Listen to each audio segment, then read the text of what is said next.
Hi, everyone. Can anyone hear me? Hello, yes, we can. Okay. Okay. Would be great if maybe a couple of you could get their cameras on so we can see a couple of people. So I'm also at home, so it's fine. Whatever your background is, we all have real lives, and we're not all in an office. Yes. So feel None free, of whether cameras. you're outdoors, at the pool, in a shopping mall. I don't any background will be fine. No worries.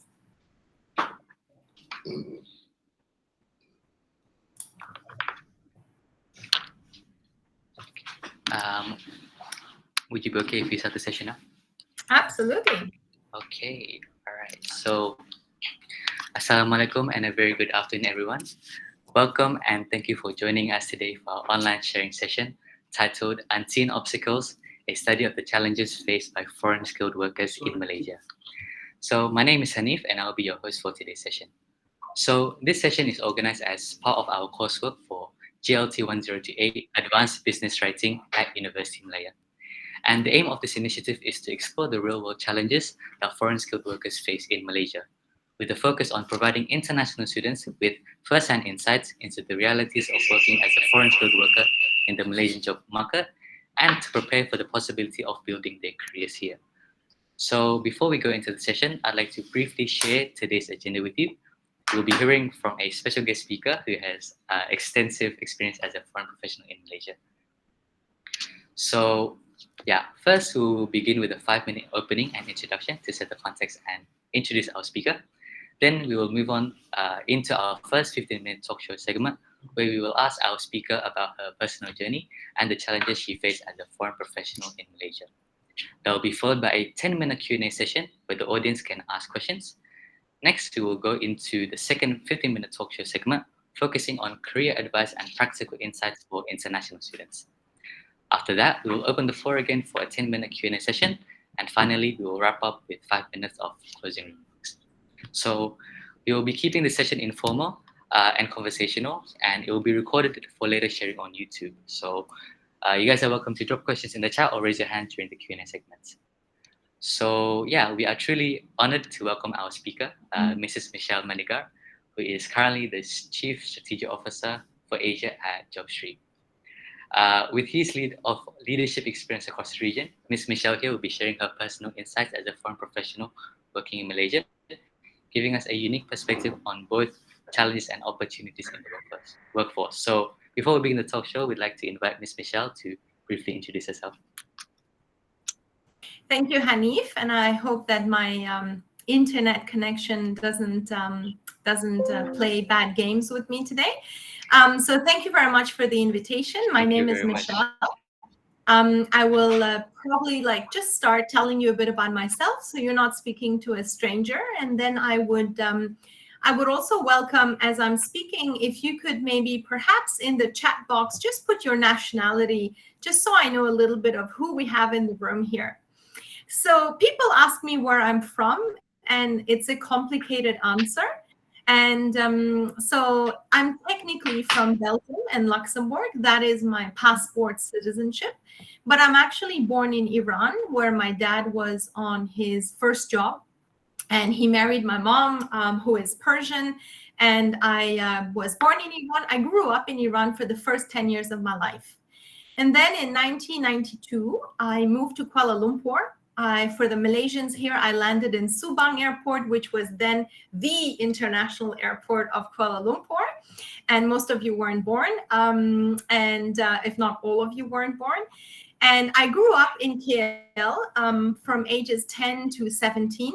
And so that took me from 1992 to 1999.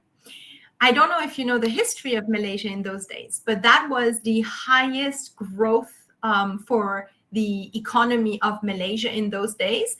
And then it was also the most important crash in the history of Southeast Asian economies from 97 onwards. So we had the very bad financial crisis, interest rates were at 15, 20%. So I kind of went both in the era of maximum growth for Southeast Asia. It's called the tigers. They were called the Asian tigers. And then it was also one of the hardest economic eras of Malaysia. In 99, I went back to my home country, which I had never lived in. And I went back to my home country to study. I studied business at Universiti Catholique de Louvain, which is one of our oldest universities in Belgium, which was founded in 1525. It's one of the oldest universities in the world. Whilst doing my degree there, I went to Latin America. I did 6 months student exchange in Chile, in Santiago de Chile. And I loved the Latin American culture, and I wanted to live there. And I thought if I do my student exchange, I will just find a job and stay in Latin America.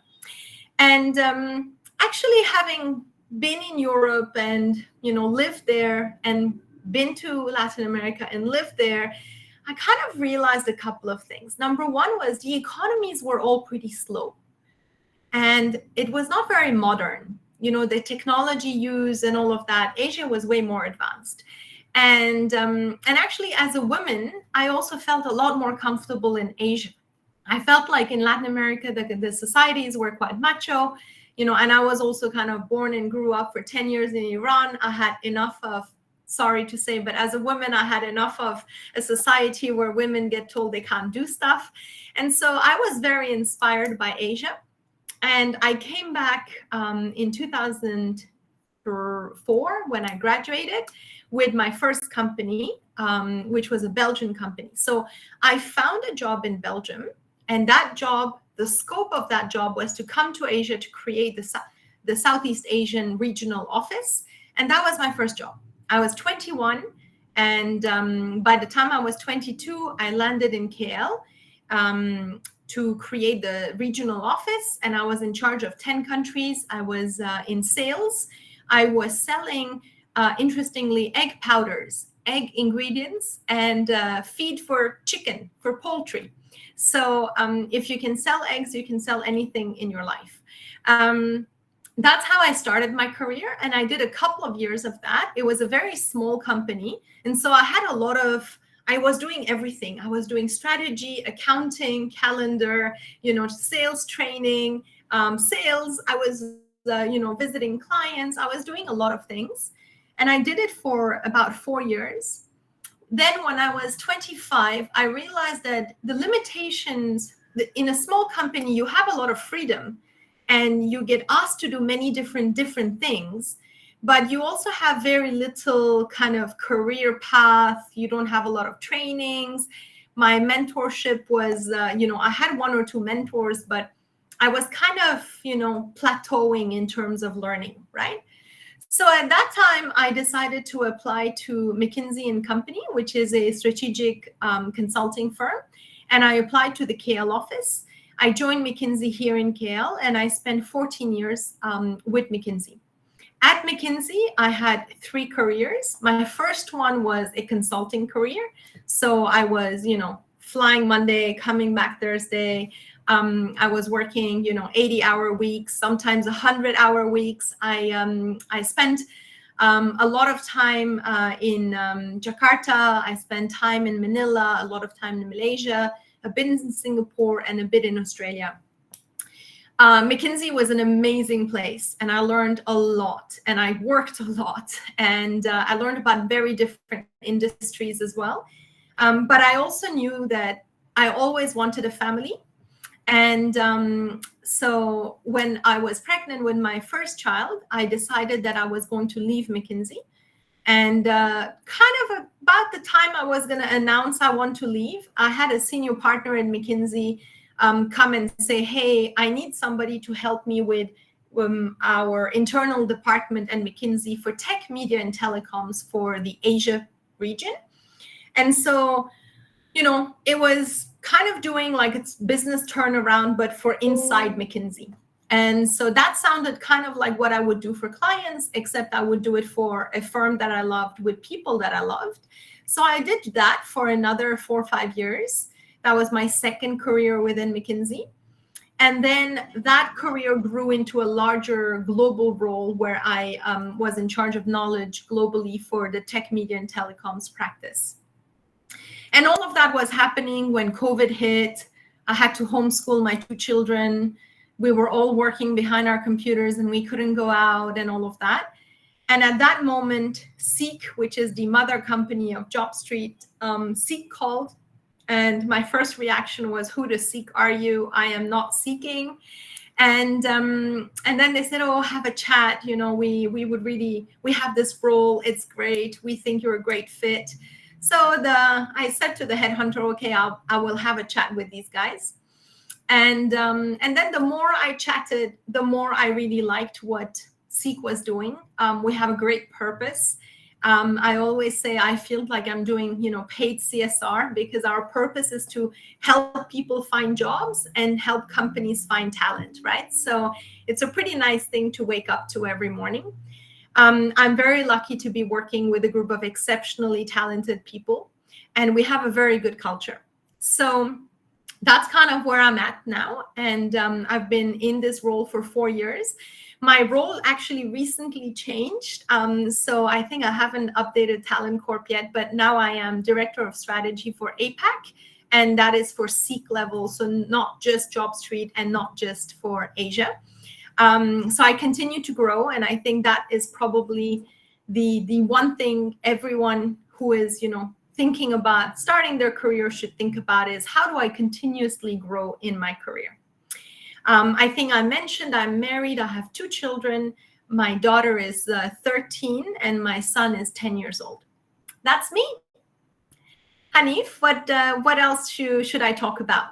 Or do you want to go to Q&A? Okay, thank you very much, Ms. Michelle, for sharing. So we'll move on to our first part of the agenda, which is the talk show. So so for this part of the segment, we'll begin the segment by focusing on your personal journey and your early experiences working in Malaysia. And this part of the session is meant to give us a better understanding of the real-life challenges that foreign skilled workers may face when transitioning into a new work environment and culture. So, originally we had our first question, which is, could you briefly share your journey of moving to Malaysia and end up working here? But I think you have answered this question. So we'll move on to our second question. So from your experience, what were the biggest challenges that you faced as a foreign professional working in Malaysia, especially during the early stages? So that's a very good question, right? Because, and unlike some of the expats who come to Malaysia when they're already, 10 years of experience, I came to Malaysia, I was in my first year of experience, right? I was a fresh grad. I was 21, 22, and this was 20 plus years ago now, 21 years ago. And that, I think, is the challenge that every foreign professional will meet, is why would I hire a foreigner? And it's a very normal question for Malaysians to ask, right? Or for a Malaysian company to ask. So in a way, you need to prove your worth. You need to prove what is it that you bring, right? So I am not a fluent, I speak some bahasa, boleh cakap sikit, but I can't do like business or formal, BM, speeches and all of that, right? I don't speak Chinese and I also don't speak Hindi, right? So for example, I don't have local language, but I speak 7 other languages, right? So I need to kind of think, what is the value I am bringing? And that is something important. In my case, and I think this is the case that often can work for many foreigners, is my connection was a company from my country. So my first employer was a Belgian company who I knew Malaysia. They wanted to do business in Malaysia. And I had value to both of them because I created the connection. So I was employed by my Belgian company for 10 months in Belgium, where I got trained on every single aspect of technical, commercial, legal, strategic. I worked in the factory, I worked in the labs, I worked everywhere. For 1 year, I got a very, very good training at that Belgian company. And that is what was used to create and secure a work permit for myself in Malaysia, right? Because Malaysia is right. Why would they hire a 20-something-year-old that isn't even Malaysian, right? It is normal for a country, and your country will do the same.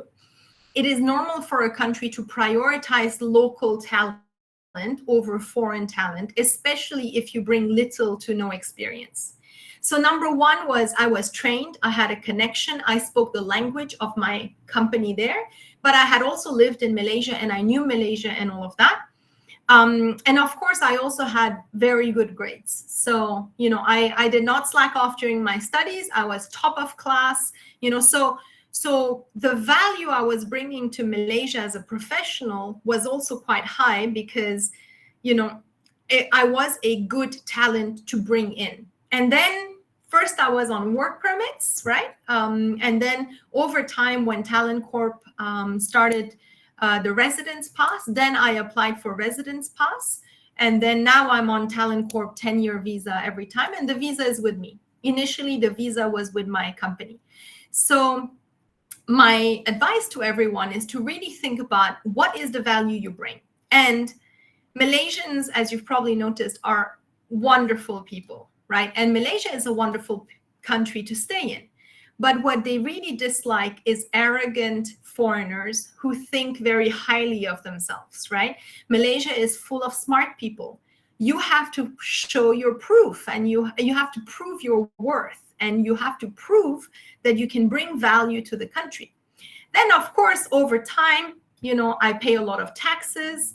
I have EPF, I buy real estate here, I buy my home. So then I start also bringing economic value to Malaysia through my taxes, my EPF, and the fact that I participate in life. Nowadays, I have bigger teams, so I recruit people, I create employment for many other Malaysians, right? So all of these things are part of the value that you bring for Malaysia. And Malaysia owes you nothing. That's something you need to remember as a foreigner.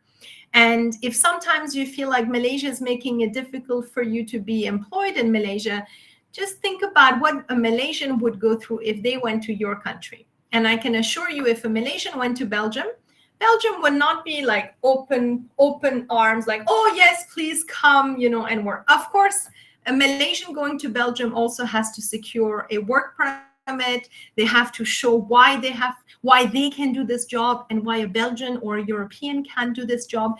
So just exercise some empathy. Don't be arrogant. Show your worth, and I think you are on the right path. Next question, Hanif, or if anybody has a follow-up question. Okay, thank you for the tips for us, Ms. Michele. But during your early years in Malaysia, like you mentioned that, okay, you've had a lot of connections and everything, but what were the biggest challenges, especially in the workforce, did you face as a foreign professional, would you say? So initially was securing my work permit in itself was really not easy. But luckily I had a company that was ready to sponsor me. So that was one of the biggest challenges, to be honest. And then when when the company was set up, I was 22 years old, right? And I was working in an industry that is quite male, especially the one where I had to sell feed for poultry. So I was selling chicken food, basically, right? So when I sell chicken food, I have to take my car and drive to all the farms in Malacca. A lot of big Chinese families that have had these farms for many, many years, and then they see this like little young Matsali girl coming there trying to sell them this expensive feed to make healthier eggs. They were a bit like, some of them were entertaining my visit, but I could see they were not very serious. So sometimes it's a bit difficult to come across as serious. And I was very driven, and I wanted to, hit my targets and develop the market and all that. So it takes it takes being very, very proactive. Like, I never waited for anyone to instruct me or tell me what I had to do.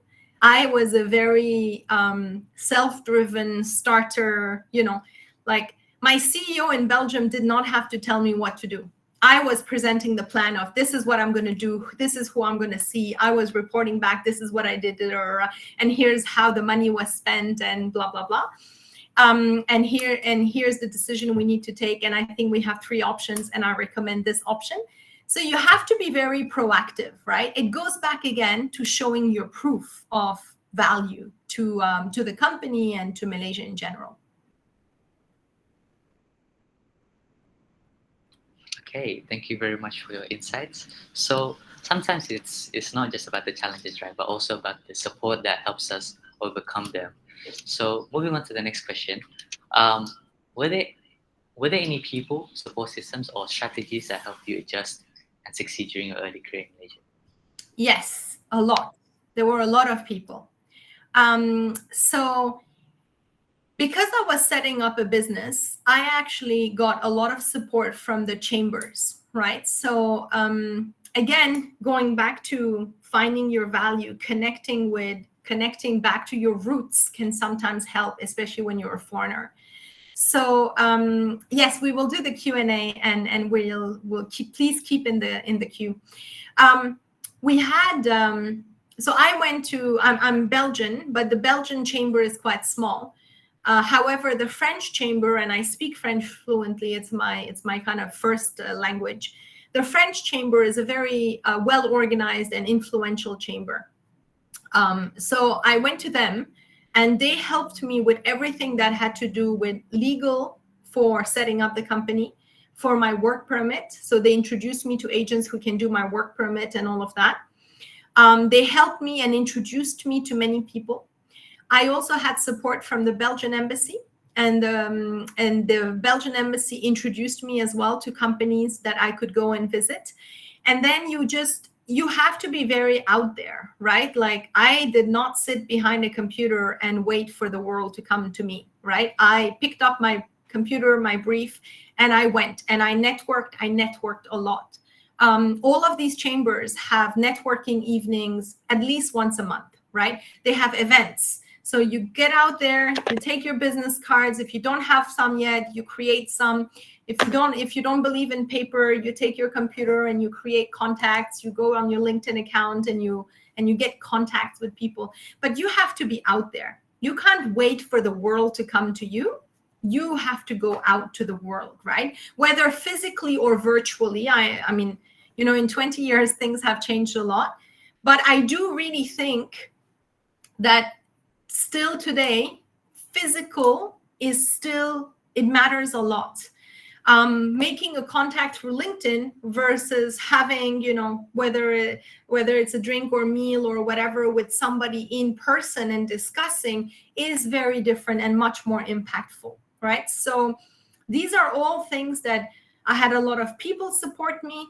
And even till today, I still see some of those people, and we still have a drink or a meal, and I still say thank you for how they helped me 20 years ago in my first job. And then I think you have to also, that's going to be your first job, but then you also evolve, right? And I think as you evolve, you will find that in your career, you have to invest in people that invest in you. And you have to identify who is willing to help you, who is willing to spend time to help you. And those people, invest in them. Don't just take what they have and forget about those people, right? You also have to be there for them when they need you, right? You also have to help them when they need help. So it's kind of like you have to identify who are like mentors, coaches, people who like you, that you like working with, and you're going to need that all throughout your career, because every single career opportunity I had and every single career opportunity you will have is very simple. It's at least one person believed in you. And that is something you need to remember.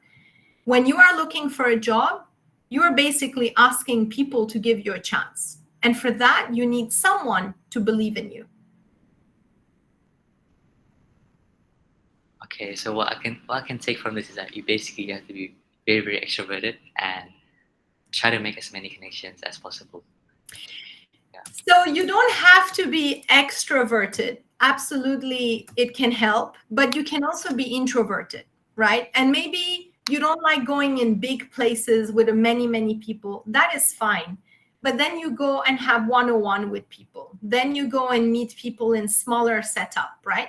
But yes, you do need to get out there and you do need to meet people you might not know and engage in discussions. And even if you're introverted, by the way, absolutely nothing wrong with being extrovert, introvert, none of that. It's introversion and extroversion is a preference in how you behave, but it is not a must, meaning it's like a muscle. It's kind of like signing with your right hand or left hand. For me, it will always be more comfortable signing with my right hand. But if tomorrow I break my right hand, or if I say, now I want to learn how to sign with my left hand, I will be able to. Never as easy as right, but it's a muscle I can flex, right? So if I am an introvert, and I know many, many introverts around me who are extremely successful and who are very well networked, but in a different setup. They don't like the big crowds. They go for smaller crowds. They are maybe more quiet than me, and that's a very good thing. Sometimes I'm too loud. But don't allow something like being introvert, extrovert. Don't put that on you. That's a self-limiting belief, right? You can define how you like to create your connections and develop your network the way that you like doing it. But being an introvert is not an excuse. Okay, so thank you so much, Ms. Michelle. So this will be the end of our first segment. So moving on, following the agenda, we will now open the floor for a few questions from the audience. But however, since time has kind of overboarded a bit, I think we Okay. can only accommodate, I think, one question for this session. But don't worry, we will have another Q&A session after the second part of the Okay. talk show. Maybe I Yeah. can try to be a bit quicker. Okay. Let's go. Who's Yeah. your first So question? You've got a queue. anybody wants to ask, please raise your hand. You had people with raised hands earlier.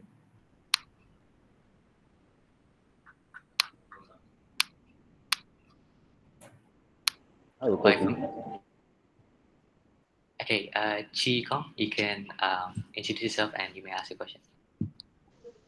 Yeah, hi, Miss Michelle. So I come from China, and I'm currently taking the mobility program in UN. So I want to ask that you mentioned the personal connection. So do you think that even more important than the ability or some skills in early career stage? Do I believe if relationships are more important than ability? Is that the question? Yeah, in our the very beginning of our career.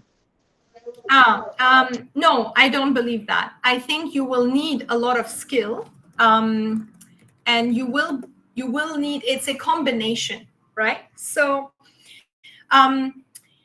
there is something I learned at McKinsey called the trust equation. And the trust equation is something very interesting. If you're not familiar with it, it was, I think it was in a book called The Trusted Advisor, which McKinsey is like one of the reference books. And you can Google the trust equation. It's very interesting. Basically, if you are trying to start your career or at any point in your career, whether it's securing the job, keeping the job, creating new opportunities, or growing in your job at any point in time, and actually, as a matter of fact, with every individual that you will interact with, you are building trust. Trust is an equation, which is it is the sum of credibility, reliability, and intimacy divided by self-orientation. So your credibility is how much of an expert are you in your area, right? So if I go and say, oh, I want to become an engineer, but I have not studied engineering, I can have the best relationships I like in life. I will not get a job for engineering. So I need the credibility. I need the reliability. Reliability is how well and how consistently do you deliver.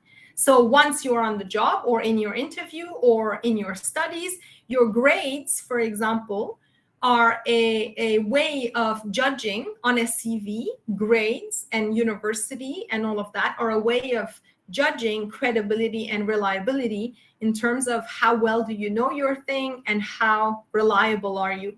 And reliability is going to be things like delivering on time, doing good quality work, and all of that. Then you have intimacy. Intimacy is not, nothing sexual and all of that. Intimacy is that ability of building a personal connection and a personal bond with people. And that's where the relationship element comes in. And you can have only credibility, but if you don't create relationship, I think it will be very difficult. You can have all the relationship you want. If you don't have credibility or reliability, at some point the trust is gone. And then the bottom of the equation is self-orientation, is how much I only think about myself versus how much I think about everyone around me. And if I'm asking you for help, am I also helping you, etc. Right? So the trust equation is a very interesting equation. If you're not familiar with it, definitely have a chat with ChatGPT or do a bit of searches and learn about it, because it's a very interesting way of learning. And you can look back as well to, for example, friendships or even, personal relationships you've had, of why they worked or why they didn't work. And generally, you will see elements of the trust relationship, the trust equation play out. Thank you. I got it. Okay, so thank you, Ms. Michelle, for answering his question. So this will be the end of our first Q&A session. Again, if you guys have any more questions, you guys can either put in the chat box, or you guys can ask during our second part of our Q&A session, which will start, should be around 4:45 after our next session. So moving on to our next session. So for this part, we will be shifting the focus towards practical insights and career advice. So especially relevant for the international students here who are thinking about working in Malaysia after graduation. So moving on to our first question. So Miss Michelle, you have gave us quite a lot of tips, as you mentioned before, but maybe in your opinion, what's the number one advice would you give to international students who hope to work in Malaysia after graduating, especially for the international students who are also currently studying in Malaysia as well? Yeah, I think I've given a lot of tips initially that I will not kind of repeat too much, right? You have to think, when you're building your CV, you have to think about proving your worth and all of that. Now, I will give you a very practical tip, right? And this is particularly important in today's world, because today's world, a lot of the recruiting is automated, right? Everybody is online. I hope you're all on JobStreet, because we are the #1 platform in Malaysia. And I hope you're also on LinkedIn. They're our best competitor. I hope you're also on Indeed. And I hope you're also on other places looking for a job, right? If you're interested. But the one thing you need to understand is that a lot of these online platforms, right? And including LinkedIn and everyone, a lot of the CV filtering happens automatically, right? Nowadays, it's very, very rare that a person is personally reviewing every single CV that comes into a company. And so what I think you need to be aware as foreigners or international students is that there is often a filter for right to work. Right to work means you have a visa, or that you have the ability to work legally in a country. So if you are Malaysian, that right you automatically have in Malaysia. If you're not Malaysian, you are not allowed to work in Malaysia. So when you have your nationality on a CV, the filters, all of the AI filters and even the basic filters, they will always pick it up. And basically, there is a very high chance your international CV does not go through. And so at the very first thing, your CV is already kicked out. So that's a bit difficult, which is why I always tell international people, finding a job in Malaysia as a foreigner is not impossible, but it is tough. And you have to show consistent, you have to really, really help. You have to persist, right? So often the way that you will try to hop over that filter is you find the job, you look at the job that you like, because the portals like JobStreet and LinkedIn and all of that, they will have the job advertised. And so you will know what job exists, what vacancies exist on the market. And then you can apply, and some companies are more open than others, and so some of them will not have the filter of nationality or right to work, but a very large amount will have it. And so it will be helpful for you to probably find someone who works in that company. And for that, you can use, LinkedIn and other things, and ask somebody in the company to refer you for that job internally. Now, most companies these days have a referral process. A referral, just so you know, generally is paid. So if somebody at the company refers a CV and you get hired, often they get a bit of money for it. So there is a tendency that people are open to referring if you have the good CV for that role.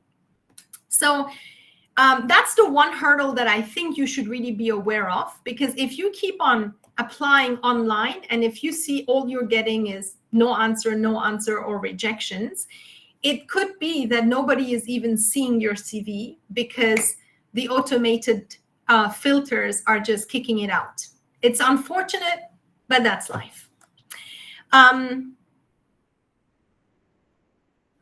Okay, I think for the Q&A we can. Yes, no worries. You can answer in the Q&A session. But the quick answer is the way you make connections is build trust. People have to like you. That's it, and then you have to do trust. Okay, thank you for that, Ms. Michelle. Hope you guys can take note of that as well. So moving on. So from a perspective of a person who has a lot of leadership experience in Malaysia, what do you think what qualities or skills do you think Malaysian employees look for in foreign job applicants? Or maybe to be a bit more specific, do you think we should focus more on soft skills or hard skills? So I don't think it's a choice between hard skills and soft skills. You've got to build everything, right? That's otherwise you're not a whole person. You're not a complete person.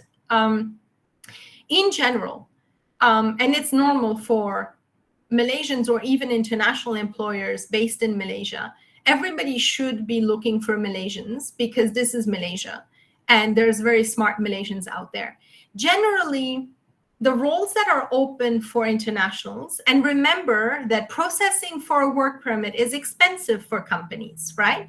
This is also why sometimes the small companies cannot do it. And you have rules that make it more difficult to employ foreigners in some companies than others. And you also have some sectors or some rules that make it easier for you to employ foreigners. So I don't know if it still is the case, but in my days, if a company has, it's called the MSC status, right? And this is for Malaysia's Super Corridor, which was the Cyberjaya corridor.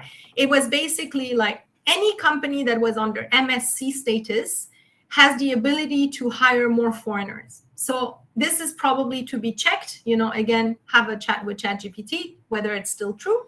But MSC companies can hire foreigners more easily. Local companies have a lot of constraints on how many foreigners can they have. Then why would I go and complicate my life hiring a foreigner who is not in their country, doesn't speak the local language, might tell me after 1 year, oh, I miss my family, I want to go home, blah, blah, blah. Why would I do that if I'm a Malaysian employer? Very easy, because I get value from that employee, right? So it might be, oh, I'm selling, say my company is selling a lot to China. And sorry, I didn't remember your name, but Kikong is from China. So maybe I want to employ Kikong because he knows like China, and maybe he's from Shanghai, and that's my first market and all of that, right? Or maybe Zizu is from Indonesia, and I export a lot to Indonesia, right? Or maybe Majid from Pakistan is a great software developer, and it's difficult to find a software developer in KL, right? So you have to find, again, back to your value. That's what you have, right? As an employer, I have a talent gap. That's what I'm trying to fill. If I can fill that talent gap with a Malaysian talent, I will do that because that's the easiest thing. But if I can't fill that talent gap with a Malaysian, maybe because, Abrar, maybe it is with Iran, right? And you speak Farsi, and a Malaysian doesn't speak Farsi. So maybe that's where you need to think about what is the talent or what is the need that this company has that I can provide a good value proposition to. And that is qualities, soft skills, hard skills, experience, all of that is like a package, right? Otherwise, there's no reason to hire a foreigner if I can hire a local. Somebody asked, who is the best person positioned to ask for a referral? It can be any. I, for example, don't do referrals in my company because I think I'm too senior and I'm often too close to decisions of who we recruit. So I refuse to do referrals in the sense that I don't want to get paid for a CV I sent. Often the younger people will do a better job at sending in the referrals. I might forward the CV to recruiting and say, hey, put it in the database. But I don't take referrals or I don't make referrals. And I think probably the more senior someone is, the lesser you have chances, but maybe the younger people might, or if you know someone who knows someone, and that's the one thing that LinkedIn does really well, amongst other things. They're a great competitor. But you can see, like, if I look for that company, I can see if I know people who work there, or maybe people who I know someone who worked there, right? Did you have another question, Hanif? Yes, so we have one final question. Great. So you mentioned like the qualities and skills that we need, right, as foreigners to find a job in Malaysia. Yeah. But are there any common mistakes or misconceptions that foreign job seekers or international students should avoid when applying for jobs in Malaysia? Yes, and I think I said it a bit at the beginning, but one common mistake or misconception is to think you're better than Malaysians. You are not better than Malaysians. Malaysians know their culture, they know their food, they know their language, and all of that. So the one thing that really pisses off Malaysians is foreigners being arrogant and thinking that they are, better or bigger or whatever, right? Now, if you are a foreigner that has come here, it probably means you're smart, right? Yes, you are smart, you are a good person, you got to come here to study at university. That is all great. But I think it's like, keep humble, don't be arrogant, and think about what is the value that you bring, right? And thinking you are a foreigner and that is the value, that is not the value. As a foreigner, you're going to cost more money, you're going to be trouble, with visas and all of that. Then you're going to miss your family, and then it's like, oh, I'm going to lose this talent. I paid so much for visa, and then this person might say, oh, I'm missing my family, I want to go back home, and then I invested in this person, right? So we are not necessarily, any better than anyone, unless we can have really kind of unique value that we're bringing, and that makes our CV and our profile very special. Then suddenly we are a really good talent to hire.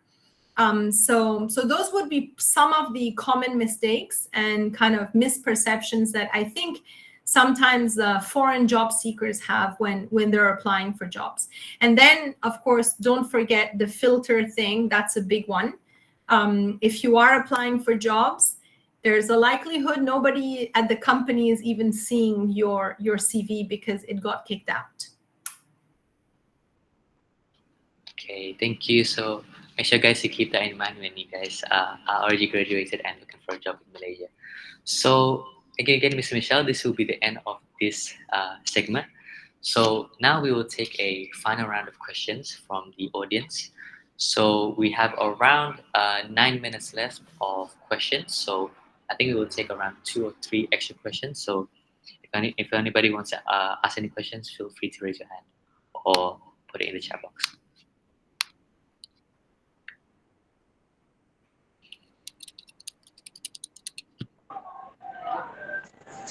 I have a question. Go ahead, Keith. Okay. Sorry, I hope I'm pronouncing your name right. Hi, yes, my name is Ansar. I'm in the cybersecurity program. I had a question about the MSc. Um, Maybe if you could talk a little bit more about the MSc in regards to the companies that support it. Should we just seek out those companies directly, or do you recommend any other sites that may cater more towards the foreign element, the MSc program you're talking about? So MSc status is something that was a very, very big thing in the 90s when it was created. So what you have to know is the airport that you all landed in, KLIA, did not exist until 1996 or 1997. And at that time, everything between KL and KLIA, everything was just forest and palm trees. And somewhere in the 90s, Mahathir, who was then the prime minister, had a, that's when he established this Wawasan 2020, 2020, which is the Vision 2020 for Malaysia and for Kuala Lumpur. And at that time, they created a plan for KL and 20 years of development for KL. And that's where they said, we're going to put KLIA at 7, which was going to be the new airport. And the location was 70 kilometers down south, which at that time was, you have no idea how far that felt, right? Because from Ampang to PJ back in the days could take 2 hours to drive because there were not that many roads, right? Every flyover you see did not exist in the 90s, to give you an idea. And so then the idea was everything between KL and KLIA was becoming an economic development corridor. And in between, as you know, is Putrajaya. Putrajaya was built on basically Petronas money. Petronas is, the CEO of Petronas reports to the Prime Minister of Malaysia. And the dividends from Petronas go to the government of Malaysia. The budget of the government of Malaysia has a sizable amount coming from Petronas. And so Petronas built Putrajaya. Putrajaya did not exist before the 90s. And then they also built Cyberjaya. And Cyberjaya was going to be, call centers, data centers, data centers for what they were back then. And so in order to create a lot of foreign investment and attracting a lot of international investment, they created this special status called Multimedia Super Corridor Company. And so the companies that were under this MSc, because as a way of motivating them to invest, they were given the right to hire more foreigners. And so this is like, for example, JobStreet is an MSc status company. Back in the days, that really made the difference between a local and an MSc local company on how many foreigners you could hire. I honestly don't know if it still is the case today. I should have probably Googled my facts. But and you can check which companies are MSc, but if a company is MSc, chances are they probably have more ability to hire foreigners than a company that is not an MSc. A normal company can also hire locals, but it's more difficult and you have some quotas. So like I cannot open a company and hire 10 foreigners. You can't do that. So there is some numbers and some rules, and you have to, as a company, if you want to sponsor a work permit, and there's different categories of work permit, there's a lot of rules, which, you can also have a discussion with ChatGPT about it to better understand which companies cannot have like very little chances of even hiring you. So what should be, Tastia is asking, what should be the first step when trying to apply for employment? Well, the first step, buddy, is to have your CV be on the right platforms and look for a job and apply for that job. And what sectors you recommend to try? Whatever sectors, depending on what you've studied, depending on what your area of passion is. Every single company or job that you will apply will ask you, why my company? Why this sector? Why this job? And you have to have an answer for that. So there's lots of tools, including ChatGPT, to help you prepare for interviews. These are questions that you can ask ChatGPT and you will get very interesting answers. You will see the free version of ChatGPT. You don't need to invest to get good answers. So really, depending on what you're after, depending on what your diploma is, depending on what your passion is, right? If you're passionate about, I don't know, fashion industry, go out in fashion industry, right? If you love like technical stuff, go out and try like, technical companies or products, right? There is no one great sector to go for. It really only depends on who you are and how you create value. Okay, I think we have time for one more question. What if you want to do something that's not related to your study? That might be a bit difficult proving your worth, right? So that is probably a place where you will need more relationships if you're trying to do something that has nothing to do with your study. But maybe it's worthwhile having a bit more discussion, because there's always some connection with your studies. I can't imagine that. For example, maybe you do accounting and you don't want to become an accountant. That's fine. Maybe you want to go and become a manager at a cafe, or maybe you want to work in the F&B industry. But I can tell you, darling, that accounting degree that you had, it's going to come in handy at some point, right? So don't, even if when you are young at the beginning, not everything seems so clear. And sometimes it doesn't seem like, oh, this is, I studied law, but I don't want to become a lawyer. But guess what? You go out and become a manager or whatever. But when you have to sign a contract, but when you have to do, when you have to like buy another company or whatever, that law degree is really going to help you. So don't underestimate what you studied, whatever you have studied. At some point in your life, it will still come out helpful to you. I think we have time for one more question. I believe Chi Kong, I think he raised his hands before. Maybe Chi Kong, if you still want to ask a question, you may. Yeah, I'm also go ahead.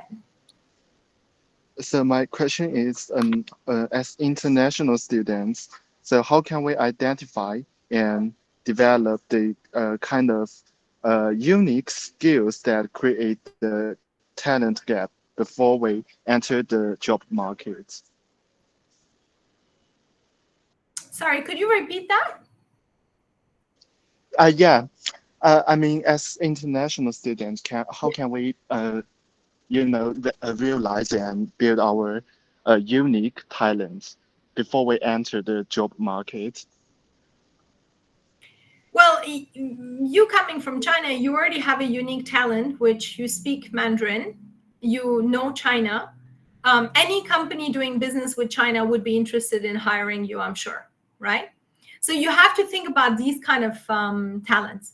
And then you also have lots of things that you can do within your university or studies, right? Like I used to lead ISEC, which I think is also something you have here maybe.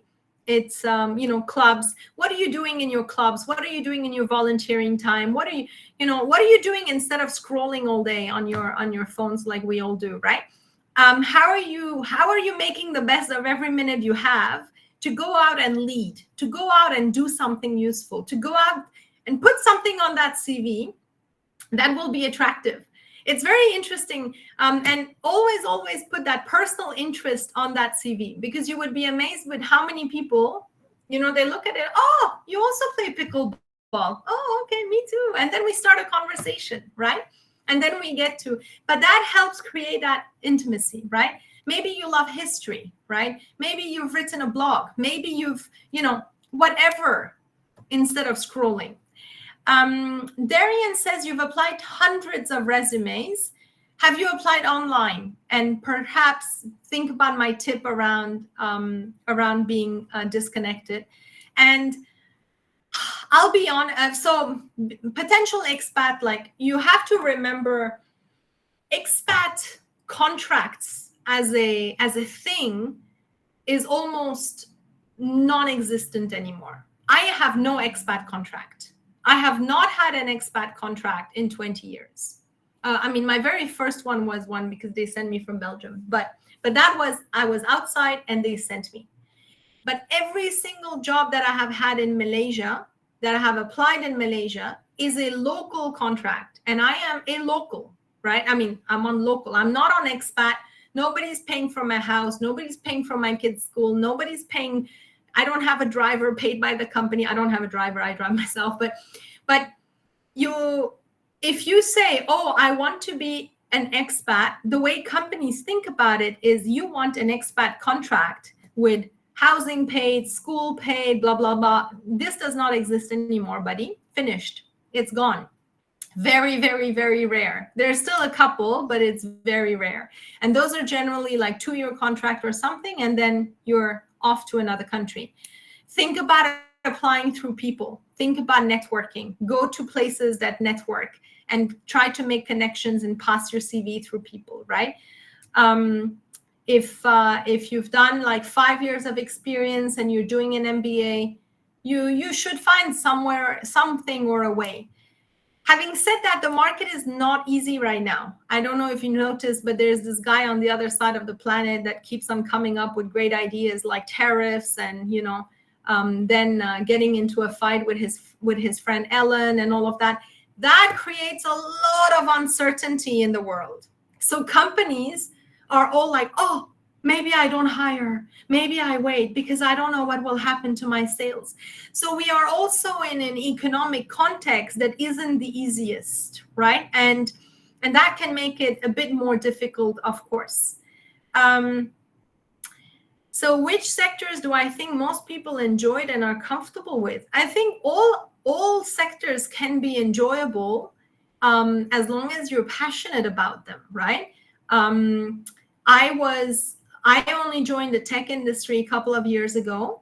It's a very nice industry, but it's also quite tough because the tech industry, you will have read, like from the Grab, Lazada, Shopee, they're all very exciting industries, but we work pretty hard. And in some cases, when the economy is bad, all of these companies had to lay off quite a lot of people. So, the oil and gas industry pays really well, but when the price of the barrel of oil goes down, they also lay off lots of people, right? Petronas has just announced that they were going to lay off 3,000 people, if I'm not mistaken. So there is no one sector where you will definitely enjoy and be comfortable. And I think perhaps it's also, coming out of the world that, one place is going to solve my problems. I think that's a bit naive in a way. And you have to try. You have to think about what are you passionate about, but where do you bring value? And yeah, you've got to be very proactive about your search. And it's hard work finding a job. It's hard work keeping a job, but that's life. It's not that easy. I think that's the whole time we have today, Hanif. I want to wish everybody the best of luck, both in your studies and, don't slack off. Study really hard. Be top of class, because that also will help you in your CV. If you can put a very high GPA, if you can put a very high honors and all of that, that will be helpful for you. And I want to wish everybody the best of luck with their career. I hope you all have very successful and fulfilling, productive working lives. Okay, so thank you very much, Mrs. Michelle. So yeah, that brings us to the end of our session. So on behalf of our team and also Universiti Malaya, I would like to sincerely thank Ms. Michele A Manigart for sharing your time, stories, and valuable advice with us today. It has been an incredibly insightful session for all of us, especially international students who may be navigating similar paths in the future. And we would also like to thank Talent Corp for their kind support in connecting us with our speaker. And of course, thank you to everyone who joined us today. So the recording of the session will be shared very soon in our WhatsApp group. And before you leave, we kindly ask that you take a moment to fill out our feedback form. You can access it by scanning the QR code shown on the screen. So we will give everyone about a minute to do that now before we officially close. So feel free to scan the QR code and submit your response. So I think we can have a photo session now. I think everyone, can you guys please turn on the camera? So And thank you so much, Hani, for very professional moderation and very thank you professional as well, preparation Michelle. here. Okay. So everyone, please turn on the camera.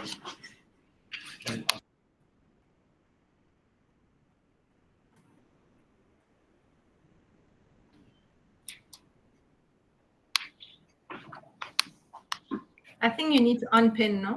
Oh yes, anytime. So what do you guys do? You don't do the heart anymore. What do you do these days? You don't do this anymore. You don't do this anymore. What do you do? Oh, you do that. Okay. Okay, give me a second.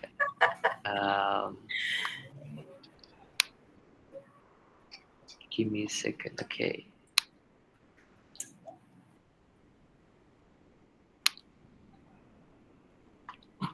Okay, so 3, 2, 1. 3, 2, 1. Freestyle. 3, 2, 1. Okay, so thank you very much once again, Miss Michelle. Thank you very much, everyone. Have a great weekend. Have a great weekend, everyone. Bye. Bye.